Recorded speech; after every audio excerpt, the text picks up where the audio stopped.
Confused with all the context sensors out there? Today we will look at most popular options, their specs, and my recommend avoid views, all in a quick 20-second chunks. Let's get going. First up, my all-time favorite, Aqara context sensor. It uses a Zigbee protocol, it integrates very well with all the best smart home ecosystems out there, and it uses just a 1632 battery, which usually lasts a year or even more on a normal use. Not to mention a super low price. Highly recommend.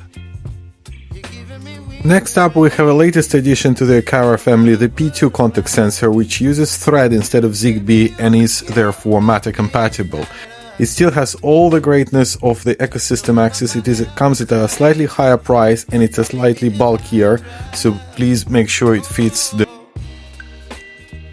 If for whatever reason Aqara is not your cup of tea, but you still want to use Zigbee, this option from SONOFF is a great alternative. It will still work with the majority of the ecosystems out there. It can connect with the Home Assistant for the dongle, and it is just a little bit bulkier than the Aqara version, at somewhat similar price.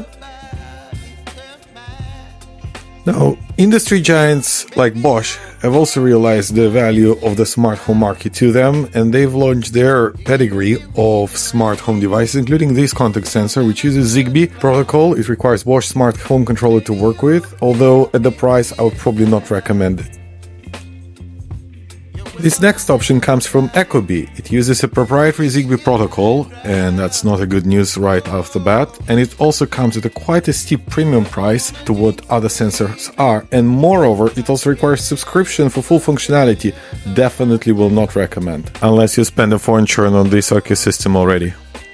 Next up, we have a more of a new entrant into the market, Enerj, and they offer this context sensor using Wi-Fi protocol and doesn't require any hub, which may be appealing for some of you who doesn't like many hubs. It comes at a premium to the Aqara and SONOFF. It works with some good ecosystems, so maybe a good alternative option if you want to venture off the beaten path.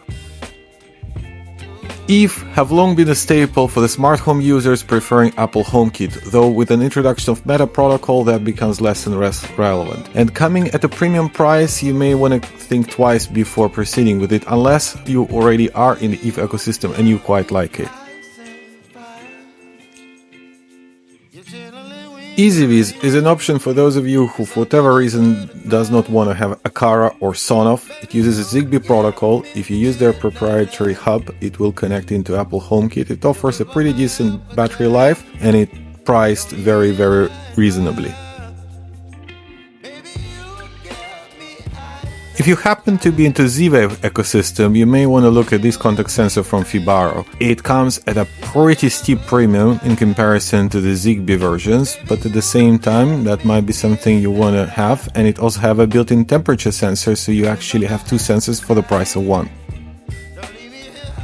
If you're looking for a cheapest version out there, look no further than the IKEA Parasol Open Sensor. It does have a relatively smaller detection distance in comparison to some other options, but at the price is probably unbeatable. Yes, it is a little bit more bulkier than others, but hey, that's a trade-off you have to make. Now, I don't know why I have it in here, but here's a ring option for those of you into the ring ecosystem. They use the zWave protocol. It requires a ring hub. It will require a subscription in certain cases. And it's no better than any other context sensor out there. Therefore, I cannot recommend it at all. I really cannot recommend most of the ring devices anymore.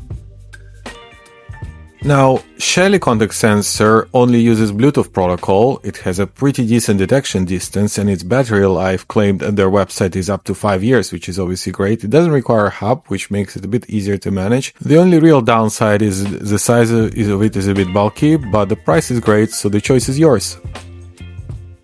A different option is coming from Switchbot. They also use the Bluetooth protocol. They use AAA batteries, which are pretty convenient, and it's up to 30mm detection distance. But the most important part is it has a built-in motion sensor. So again, getting two sensors for the price of one and at 30 pounds is a pretty reasonable proposition here. Eufy is most known for its smart cameras, but here is a context sensor. The challenge here is that they use proprietary protocol that requires Eufy home-based, which is never good news. It is quite a bulky proposition here. It does have a benefit of built-in siren up to 100 decibels, and it priced pretty reasonably, so maybe an option for you. If you want a Zigbee level pricing but with a Wi-Fi protocol, look no further than this Tapo contact sensor. It has a decent detection distance up to 15 mm. It uses standard 2032 batteries. It priced very reasonably and works with the most ecosystems out there, so maybe a good alternative for the Aqara or SONOFF Zigbee options. Now here's a quick summary of what we've looked at today. Hopefully it has been useful for you to compare all the specs and hear my thoughts on these devices. With that, thank you for watching, and I'll see you in the next one.